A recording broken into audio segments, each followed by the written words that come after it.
What's going on, guys?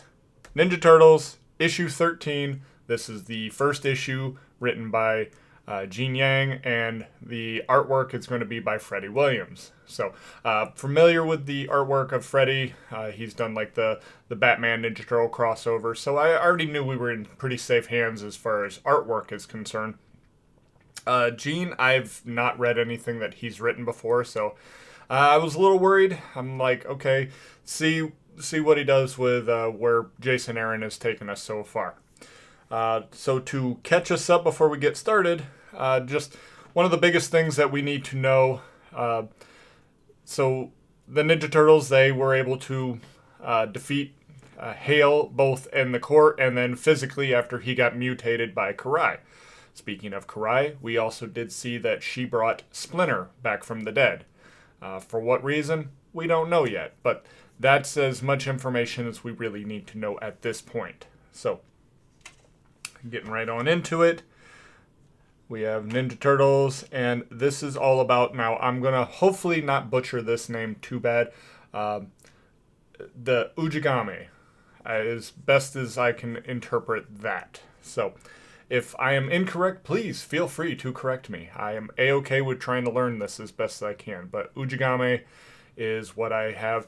And I did look that up, and it seems to be some sort of deity or spirit as far as what the Wikipedia told me.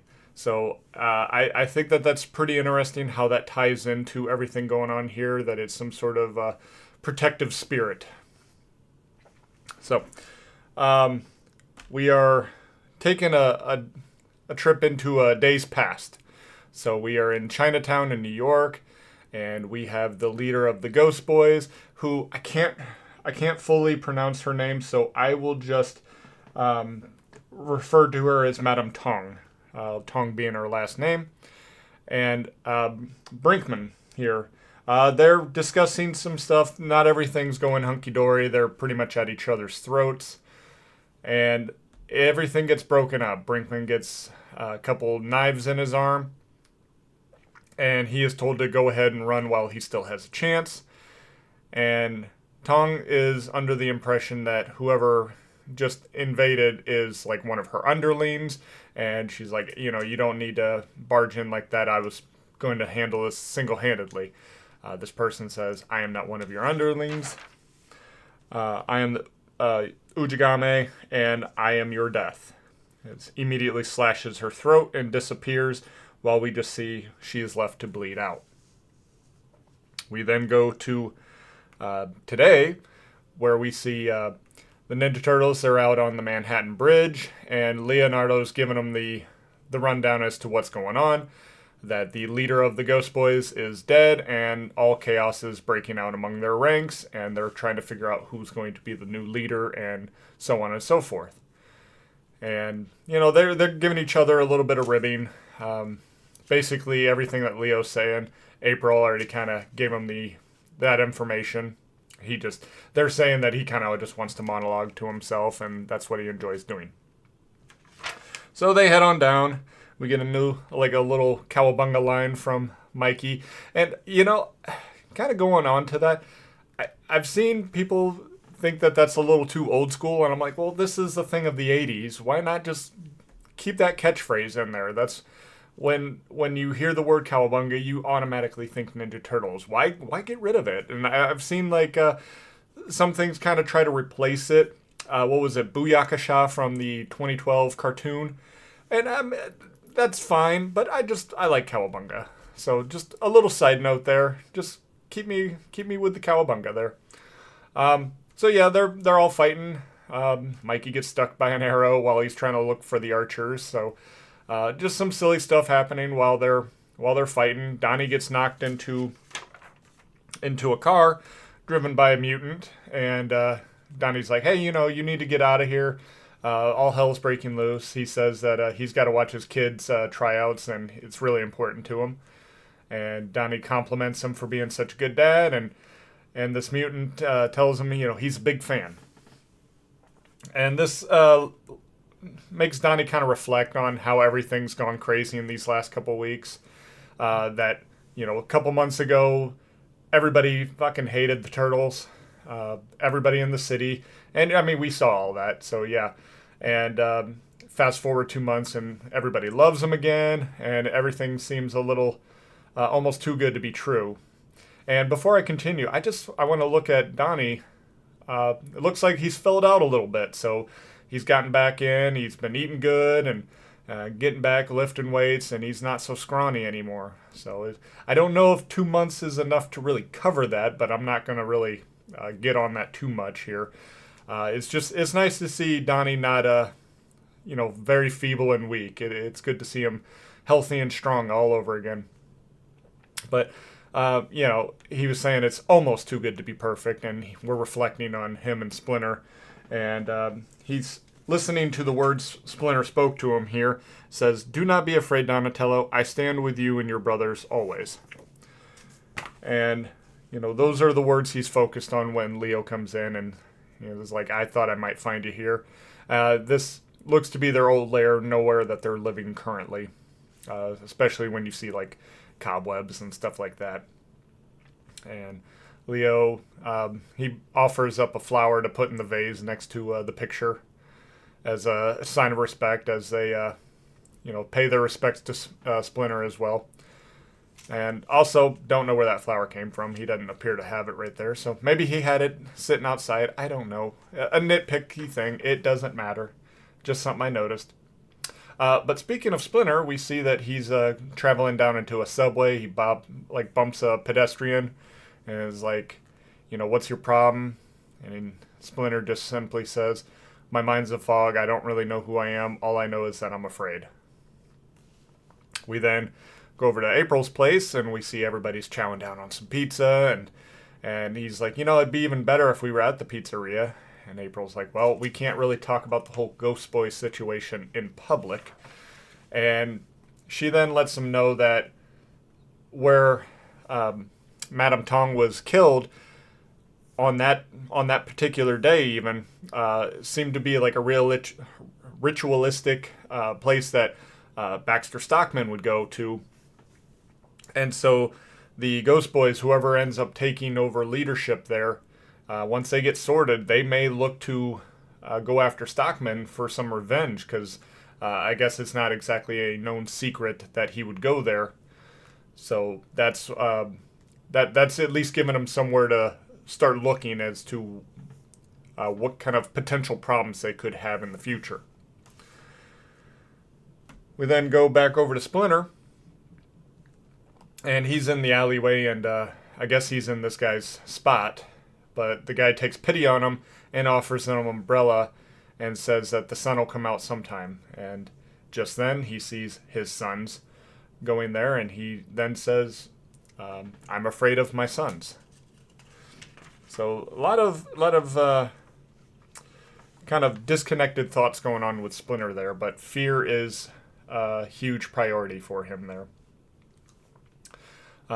The Turtles are sitting there watching Stockman's place and just kind of scouting out the area and seeing if anything goes on. And they do see that the Ghost Boys are, in fact, attacking Stockman's place. And Baxter himself was ready for an attack. And, he kind of insults them, coming at him with primitive weapons while he's got his advanced tech. But he is cut short by Papa Bang. That is who we're going to get introduced to here in a second. And you may realize he is the same guy from the scene prior where Donnie was telling him he's a good dad. Well, yeah, that's him. That's the same guy.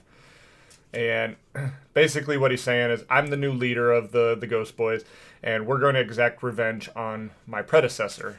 Stockman's like, yeah, I had nothing to do with that. And everything gets cut short when the Turtles intervene. Donnie takes note of him as well, calls him a liar. Papa Bang says, well, I wasn't lying. The Ghost Boys, that's my family. Those are my kids. And the people in the tryouts, I took the 3 winners, and those are my new lieutenants. And so everybody's fighting with everybody here. And he tells Donnie, oh, by the way, my name is Papa Bang. Want to know how I got that name? Donnie's like, not really. And then you hear the sound when he hits Donnie is Bang. And he's like, I will look fondly on our previous conversation. After all, I'm a big fan. As I'm pummeling you into jelly. But before Bang can continue, he gets cut short. Quite literally, he gets a couple knives in the arm, as well as the lieutenants. And Ujigame comes in and says, "You will not hurt them again." And Leo thanks him and is like, "Who are you?" And he says, "I am your greatest ally, Hamato Brothers, the shadow to your light."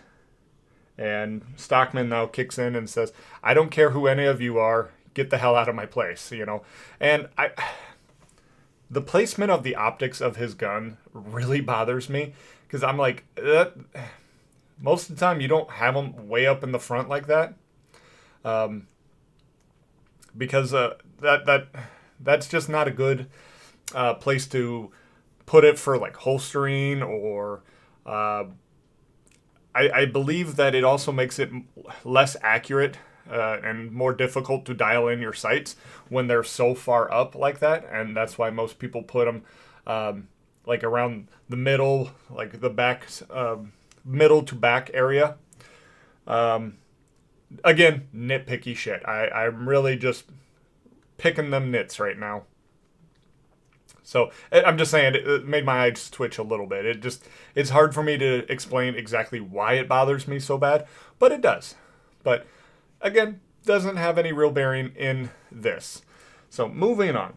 Ujigame says, "Stockman, you should be concerned with who I am. After all, I am the Ujigame. I am your death," as he throws a knife into Stockman's chest, which looks like it's hitting the heart, but I could see how you could argue that it misses. Because we don't get a definitive answer, which means Stockman's going to live through this. Because over here, that's the last time we're going to see him in this comic. So, but yeah, it takes everybody by surprise. The Ghost Boys are satisfied with how things turned out, so they go ahead and piss right off. And Leo tells Mikey to look after Stockman while the rest of them go after the Ujigame. And we do see Mikey telling Stockman to, stop being such a dumbass and breathe, kind of deal. He's frustrated and wants him to breathe. So Stockman's in a bad way. But like I said, he's not dead, because they're not showing us him definitively dead. So he's not. That's Comics 101 there. So maybe they'll surprise me, but I'm not calling that. Ujigame throws some smoke bombs, and that stuns Raph and Leo. Donnie's able to kind of pole vault through it and get on over there. He catches up with Ujigame, and he then says, "Donatello, what are you doing? I'm your greatest ally, your truest friend. For your enemies are my enemies. I stand with you always. Please let me go." And this catches Donnie off guard. And he complies. He lets Ujigame go, but tells his brothers he got away. He didn't say anything. And then finally, we cut back to the day before, where Tong was still alive and still in this meeting, and we see Splinter is overlooking. And he says, "I'm not afraid of my sons. I am afraid for my sons." And so, as he's starting to transform, "I will stand with them always." So Splinter is the Ujigame. So he has been brought back, and he is like an assassin of some sort. Now, he still seems to have fondness for his sons, and so that's good. I like that, at least. But why is he going around killing? Now, to my knowledge, Stockman and these other rivals, gang leaders like Tong, are rivals of the Foot Clan. And so I think perhaps this is kind of an exchange that Karai and Splinter have, or perhaps this is part of a spell that Karai might have on Splinter, where Splinter's now kind of like her sword and going around and taking out all the enemies. But they seemingly still have a truce with the Turtles, so they're or perhaps his will is too strong to turn him against them. I don't know. I am purely speculating. Now, at first, this didn't make any sense to me because seeing Splinter just like, I'm not afraid for my sons. But so this is the follow-up to what we just saw at the last page, right? Well, every time we saw him before, it was raining. So let me, there we go. So this is where we first see him, and he's talking about how he's afraid. And you see it's raining, but then we cut over to April's place, not raining. It had rained at some point, but not at that time. But every time we cut over to Splinter, it is raining. So this is all prior to him killing Tong and taking on the Ujigame. And then the last time, canonically, that we see him is after this fight where he goes after Stockman. So he is like full-on Ujigame at this point. So it's a little out of order on as far as that goes. And I think that was kind of deliberate to kind of, confuse us just a touch. But that's okay. I mean, everything looks to be checking out as far as how it should be flowing. Because by the time we get here, it's like he's figured it all out. He's not afraid of his sons. He's afraid for his sons. And he still wants to, stand with them and help them. So, but yeah, pretty good. I'm very pleased with how this one turned out. I'd say it's at least a 9 out of 10 series. So if you like everything that Jason Aaron would do or had done prior to this, I think you would very much enjoy what Gene has done here. And of course, you look at all the artwork with Freddy. I didn't really say too much on this, but I'd already been familiar with him. But yeah, the way he does the turtles and makes them look, I love all of that. I like the style of the Ujigame as well.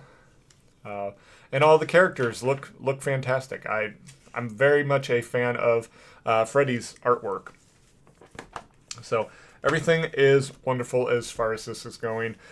This has been a strong series continuing, so there's really nothing I have negative to say about this one. Some nitpicks, and mostly like the whole optic thing. That's the shit that would bother me. There has no real bearing on anything.